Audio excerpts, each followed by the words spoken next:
Kali ini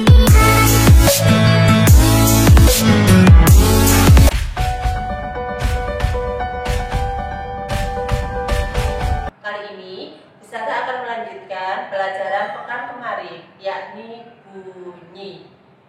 Kemarin kita telah mempelajari tentang bunyi, sumber bunyi, sifat-sifat bunyi. Nah, untuk kali ini, sebelum Ustazah melanjutkan materi selanjutnya, Ustazah akan mereview dulu pelajaran tentang medium perambatan bunyi. Ada yang masih ingat? Ada berapa medium perambatan bunyi? Oke, betul, ada 3. Yang pertama, bunyi merambat melalui benda padat. Yang kedua, bunyi merambat melalui benda cair. Dan yang ketiga, bunyi merambat melalui benda gas. Yuk sekarang kita simak bersama-sama cara bunyi merambat melalui benda padat, benda cair, dan benda gas.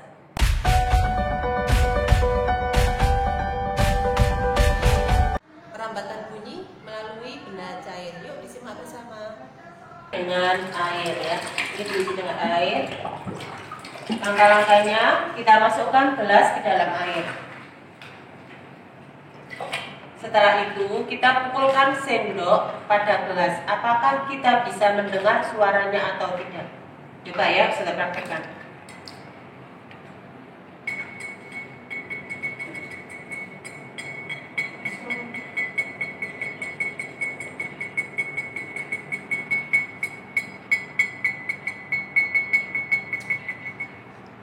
Ternyata suara ketukan gelas dengan sendok yang ada di dalam air bisa terdengar oleh kita semuanya.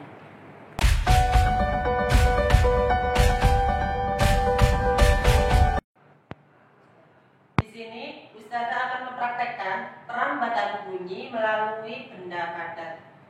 Media yang Ustazah pilih dari benda padat di sini adalah meja. Ya, coba sekarang Ustazah Ira silakan di sini, Ustazah Dian di pojok sana. Ustazah Ira akan menggesek-gesekkan bolpen, sedangkan Ustazah Dian akan menempelkan telinganya di meja. Coba Ustazah Dian, kita mulai percobaannya. Apakah Ustazah Dian bisa mendengar dengan jelas suaranya? Bagaimana Ustazah Dian? Bisa terdengar dengan jelas? Agak dengar lagi Ustazah Ira? Terdengar jelas? Iya, terima kasih.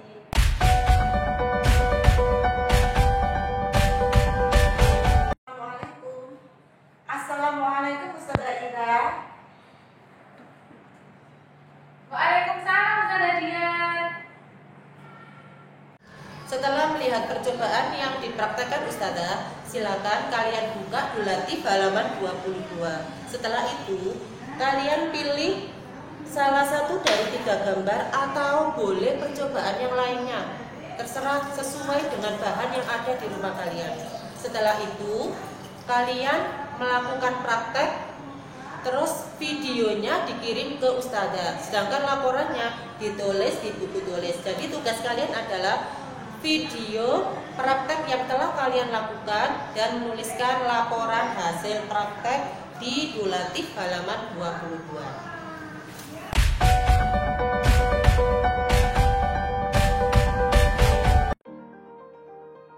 Telinga atau indera pendengaran.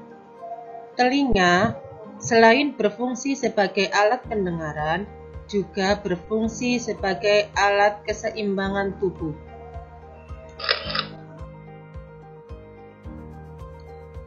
Telinga atau indera pendengaran. Sekarang coba perhatikan bagian-bagian telinga berikut. Telinga dibagi menjadi 3 bagian. Coba perhatikan gambarnya. Di sini ada daun telinga, saluran telinga, gendang telinga, serambi, tulang-tulang pendengaran, saluran gelung, saraf serambi, saraf rumah siput, koklea, dan pembuluh eustachius. Sekarang kita perhatikan bagian-bagiannya.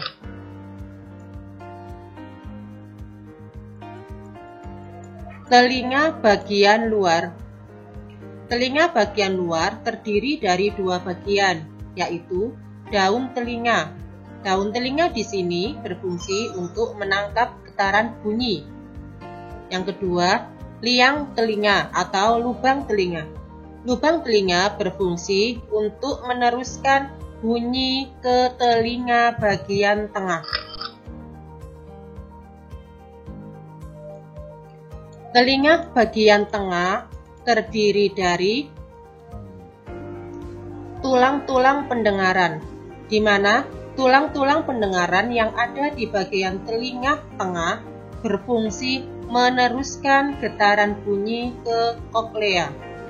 Sedangkan gendang telinga di sini berfungsi menerima getaran bunyi dari daun telinga dan meneruskannya ke tulang-tulang pendengaran.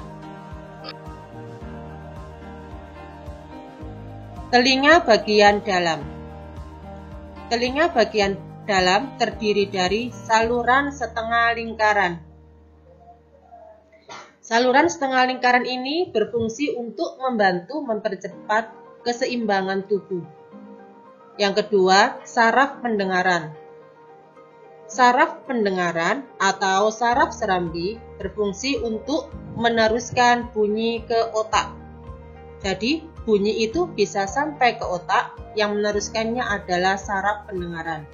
Yang ketiga, koklea atau rumah siput. Koklea berfungsi menerima dan meneruskan getaran bunyi ke saraf pendengaran. Yang keempat, saluran esophagus berfungsi menghubungkan rongga telinga dengan faring.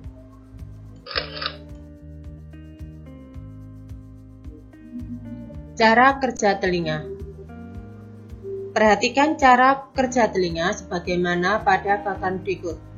Getaran dari sumber bunyi. Getaran dari sumber bunyi akan ditangkap oleh daun telinga. Setelah itu, getaran atau gelombang bunyi akan merambat di liang telinga. Dari liang telinga, bunyi akan menggetarkan gendang telinga. Getaran gendang telinga menggetarkan tulang-tulang pendengaran. Dari tulang-tulang pendengaran akan dikirimkan oleh tulang pendengaran ke saraf pendengaran. Dan saraf pendengaran akan mengirimkan rangsangan bunyi ke otak.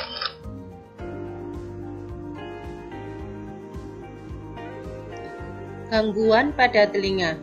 Telinga kita seringkali mengalami gangguan. Gangguan apa saja yang sering dialami telinga kita? Contohnya adalah gangguan yang disebabkan luka pada telinga. Penumpukan kotoran. Kalau kita tidak rajin untuk membersihkan telinga kita, maka akan terjadi penumpukan kotoran. Kerusakan gendang telinga. Kerusakan gendang telinga ini seringkali terjadi karena kita terlalu dalam ketika membersihkan telinga sehingga menyentuh ke gendang telinga kita yang menyebabkan gendang telinganya robek. Otosklerosis atau dering pada telinga. Seringkali kita terdengar telinga kita rasanya berdering dan sakit. Itu termasuk juga salah satu gangguan pada telinga. Presbikusis yaitu kerusakan sel saraf pada usia tua. Apa yang menyebabkan presbikusis ini? Rusaknya reseptor pendengaran bagian dalam yang disebabkan penderita pernah mendengar suara yang amat keras. Oleh karena itu, kita sering melihat kalau ada suara keras, orang-orang pada menutup telinga kita. Itu salah satu cara untuk mengurangi gangguan pada telinga kita.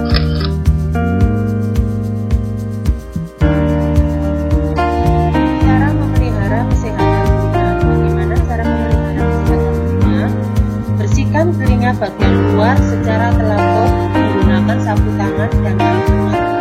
Jangan mengorek-ngorek telinga karena dapat mendorong kotoran lebih dalam. Jika mendengar bunyi terlalu keras, segera tutup lubang telinga agar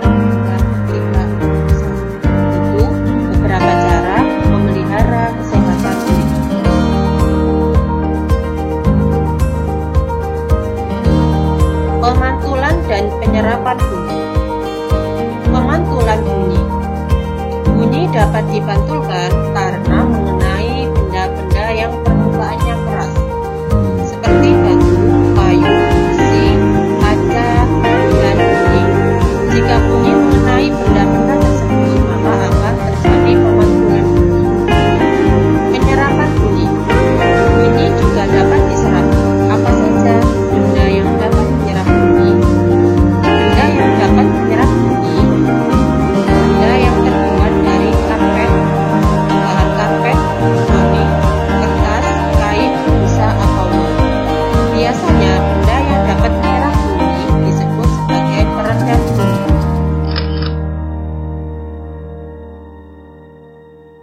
Macam-macam bunyi pantul. Gaung. Gaung adalah bunyi pantul yang terdengar bersamaan dengan bunyi asli. Gaung terjadi karena jarak sumber bunyi dekat dengan dinding pantul, sehingga suaranya menggaung atau kurang jelas. Bunyi bersamaan dengan bunyi asli, sehingga suara terdengar tidak jelas. Bagaimana cara mengurangi gaung? Yaitu dengan alat peredam gaung. Apa saja alat yang dapat meredam gaung? Di antaranya alat yang terbuat dari gabus, karet busa, atau kapas yang ditempelkan pada dinding.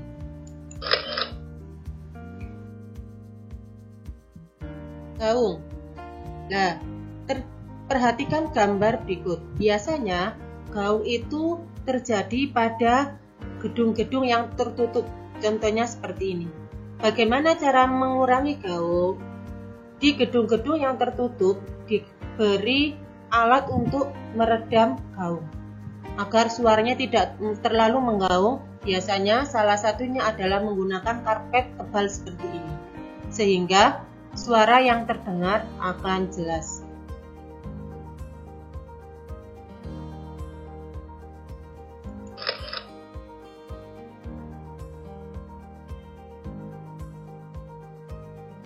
Gema.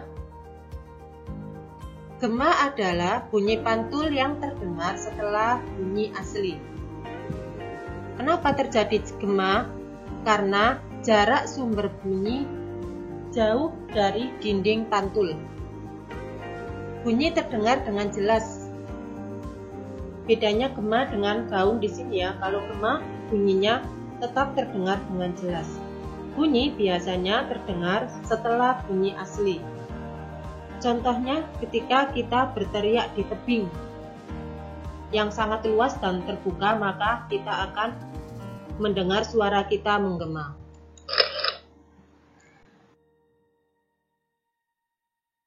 Nah, ini contohnya, kalau kita berteriak di tebing, maka kita akan terdengar suara kita menggema.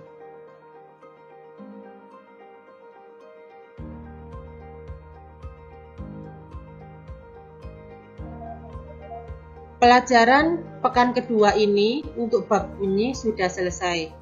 Untuk pekan ketiga, kita akan mengadakan ulangan harian. Materinya tentang bunyi. Oleh karena itu, kerjakan semua latihan soal yang ada di Dulaktif untuk persiapan ulangan pekan depan. Jazakumullah.